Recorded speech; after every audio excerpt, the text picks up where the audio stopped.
What if I told you that the devas, the sages, even the Vedas themselves leapt into a cosmic fire willingly to awaken the Supreme Mother? A fire lit by Mahā Shambhu's third eye, blazing from Pātāla to Brahmaloka, and from this sacrifice was destined to arise the magnificent Devi Lalitā Tripurasundarī. This is the legendary story of Śrī Lalitā Tripurasundarī, the Divine Mother behind the 1,000 names of the Lalitā Sahasranāma. Over the past weeks, we have been walking through her sacred tale as revealed by Maharishi Hayagrīva to Sage Agastya. A tale set to bestow immense blessings upon all who read or listen with devotion. Previously, in our Lalithopakhyāna journey, Bhandasura's dark forces drained away Rasa, the very essence of life. Radiance dimmed, joy vanished, and even the devas stood powerless. When they turned to Lord Vishnu, he revealed a greater truth. Even Brahma, Vishnu, and Rudra could not escape this torment. Their only refuge lay beyond creation itself in Mahā Shambhu, ever united with Parashakti. So led by Vishnu, the devas pierced the edge of the universe through what we might today call a cosmic wormhole and entered the luminous realm of pure awareness, the Chinmayakasha. There they finally beheld Mahā Shambhu and Parashakti radiant and resplendent. But what words would he speak? Would he offer hope or reveal yet another trial? If you missed the earlier episodes, the full Lalithopakhyāna playlist is linked in the description. Do watch them to experience the story in its fullness. And now the revelation begins. The great Mahā Shambhu smiled, his gaze filled with compassion, and spoke. I know why you have come here. Do not be afraid. There is a way out of your suffering. Listen carefully. The Pralaya or destruction is of three kinds. First is the Avantara Pralaya. Vishnu is the one who rescues from this Pralaya. Second is Maha Pralaya, the great cosmic dissolution at the end of time, for which Shiva, born of my own Amsa, grants deliverance. And the third and the final one is the Kama Pralaya. Only Lalita Parameshwari can rescue the worlds from this Pralaya. These three types of dissolutions appear again and again in every kalpa. And now what you're facing is indeed Kama Pralaya due to the destruction of Kama, the burning of Manmata, and the terrible actions of Bhandasura. Therefore, none but Lalita Devi can save you. And only Parashakti herself can create another form of Lalita. So, take refuge in her. Hearing these words, the devas trembled. They did not know what to do. Bowing again, they prayed to Mahā Shambhu to reveal the way to please Parashakti. And Mahā Shambhu, the ocean of grace, explained.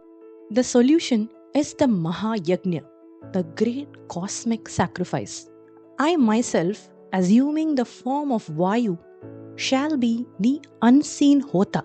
Hota is a priest who offers the offerings in a homa.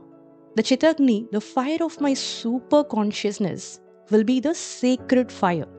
Know this, the last of the 7 seas, the Jalasamudra, I have already dried up. The vast dried up pit that remains has become the Homakunta, the fire pit of this sacrifice. The remaining 6 oceans are the Abhigara, the ghee to be poured as offering. Then he revealed another great secret. Creation is of 5 kinds. First is Manasa Shrishti, the mind-born beings. Next is the Jarayuja Shrishti, the womb-born beings like human beings. Third is the Andaja Shrishti, the egg-born beings. Fourth is Svedaja Shrishti, sweat-born beings. And finally, Udbija Shrishti, seed-born or sprouting beings. These 5 creations are the Yagna Pasu, the sacrificial beings. And the elements too shall play their role. Earth, mountains, waters, air and space. These shall be the substances cast into the sacrifice. Only Agni itself, being part of my Cidagni, cannot be offered. When these 5 kinds of life are given into the sacred fire, the flames of matter will rise, leaping to unite with the descending fire of my Chitvanhi. Together they will blaze forth as Jwala Chitjwala, the cosmic fire of consciousness. At that moment, you, the devas, must leap into the fire pit, offering yourself with complete devotion. In that merging, your consciousness will become one with mine. The Homakunda itself will be transformed into a vast ocean of Cidagni, pure awareness. And then Shambhu declared the glorious fruit of the sacrifice. From this blazing Cidagni Kunda shall emerge the mighty 9-tired Śrī Chakra chariot, the Chakra Rajaratha. Upon it will appear Śrī Lalitā Parameshwari herself, radiant beyond imagination. She will create Parabrahman in the form of Kameshwara and accept him as her consort. Together, this divine couple will recreate the entire universe, more beautiful, more resplendent than ever before. And as her grace overflows, Lalita Devi will restore Manmada, the god of love, back to life. Shambhu then revealed yet another secret. When she manifests, Lalita Parameshwari will create 4 divine weapons: Ikṣu Dhanus or Ikṣu Kodhanda, the bow of sugarcane; Pancha Puṣpa Bāṇas, the 5 flower arrows born of the Pancha Tanmatras. Third is the Pāśa, the noose, the symbol of binding attraction; and the Aṅkuśa, the elephant goad, blazing as the power to restrain anger. The references of these weapons in the Lalitā Sahasranāma are also highlighted above. Armed with these divine weapons, Lalita Devi will destroy Bandasura. She will restore Manmada, grant you fresh and radiant bodies, and revive the universe. The devas, overjoyed, bowed deeply and pleaded with Shambhu to himself be the Hota, the sacred priest of this great Yajña. At that moment, Shambhu and Parashakti vanished from sight, and the devas returned to their own abodes, sealing once more the tunnel they had carved across the universe with mighty mountains. At this point, Maharishi Hayagrīva paused in his narration. The eager sage Agastya, unable to contain his curiosity, asked, "O Mahamuni, did this cosmic Mahayajña truly take place? What was its result?" And Hayagrīva, smiling, replied, "Listen well, O sage. He who merely hears or reads the description of this Mahayajña is freed from all sins. He who listens once with faith is instantly purified. What can then be said of one who listens again and again? Such a soul partakes of the very nectar of Brahman. He who listens daily for 7 days with devotion receives the merit of performing 1,000 Rajasuya yagas." Then continuing, Hayagrīva described the awe-inspiring scene. Shambhu, together with Parashakti, began chanting the Lalita Maha Mantra. Assuming the form of the 7-layered Vayu, he entered the material universe. Parashakti became his Kriya Shakti, the power of divine action. With all his force, Vayu struck upon the Jalasamudra, drying it completely. In the vast pit that remained, Sri Shambhunatha divided all seed-born plants and trees into 4 parts, and placing one part into the Homagunda, he invoked the mighty Simhasana Vidya.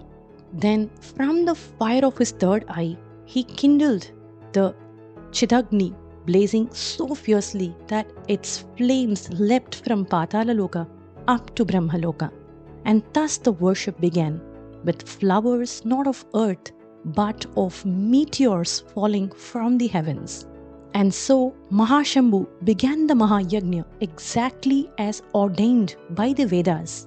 He took the mighty Pralaya Meghas, the clouds that appear at the time of dissolution, named Puṣkala and Avartaka, and used them as the sacred Shruk and Shruva, the ladles or the spoons of the Yajña.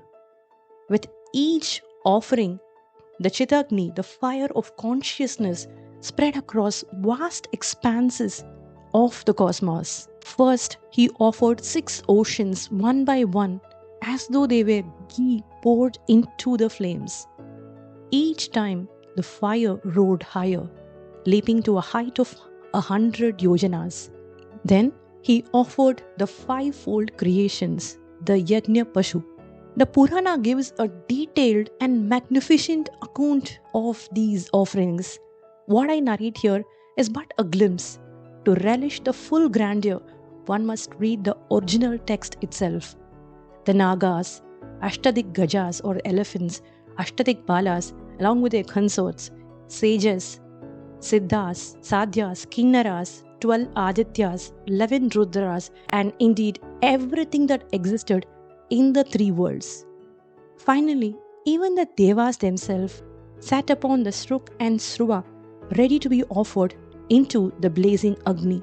From their own realms, Tarakasura and Bandasura stood watching this unimaginable cosmic rite, utterly bewildered and clueless as to what was unfolding.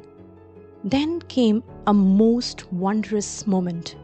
The 4 Vedas themselves, along with the 6 darśanas and the teachers who had spread their wisdom, also entered the sacred flames. At last, after all that was, all that is, and all that could be had been offered up, the Maha Shambhu stood alone before the roaring Chitkunda. The fire now rose all the way to the very edge of the material universe. There he concluded the Maha Homa, discarding his Vayurupa and resuming back his own true form. With folded hands, he prayed with all devotion, O Divine Devi, Śrī Lalitā Parameshwari, arise from this blazing Cidagni Kunda. And the question hangs heavy in the air. Did Lalita Devi appear as Maha Shambhu prayed? If so, what was her resplendent form, and how did Kameshwara come into being? All of this will be revealed in our next episode of this sacred Lalithopakhyāna series. If this video added any value to your life, do give it a like, share it with those who would cherish these timeless stories, and in the comments, share your reflections and honest feedback. I'd love to read them. Until the next one, blissfully contemplate the radiance of Ma Lalita. Thank you for watching.